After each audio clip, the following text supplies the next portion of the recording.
यंत्रणांनी करणं गरजेचं आहे. ठाणे शहरातील खड्ड्यांच्या पार्श्वभूमीवर मनसेनं तीव्र भूमिका घेतलेली दिसून येते. ठाण्यातील घोडबंदर रोडवर खड्ड्यांमुळे गेल्या 6 महिन्यांमध्ये 19 नागरिकांचा जीव गेलाय आणि हे निष्पाप जीव नेमके कोणामुळे गेले असा प्रश्न मनसेचे ठाणे जिल्हाध्यक्ष अविनाश जाधव यांनी सार्वजनिक बांधकाम विभागाच्या अधिकाऱ्यांना विचारला.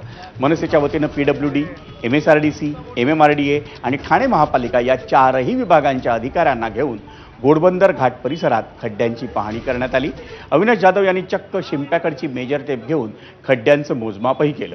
येत्या महिन्याभरात खड्डे भरण्यात आले नाहीत तर मनसेकडून आंदोलन छेडण्यात येईल असा इशारा त्यांनी दिला.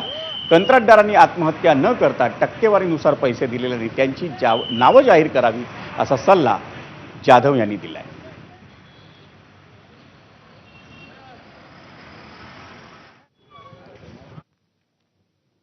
वळूयात पुढच्या बातमीकडे. मुंबई अहमदाबाद महामार्गावर पालघर जिल्ह्याच्या हद्दीत घोडबंदरपासून अच्छाडपर्यंतच्या बहुतांश हॉटेल्स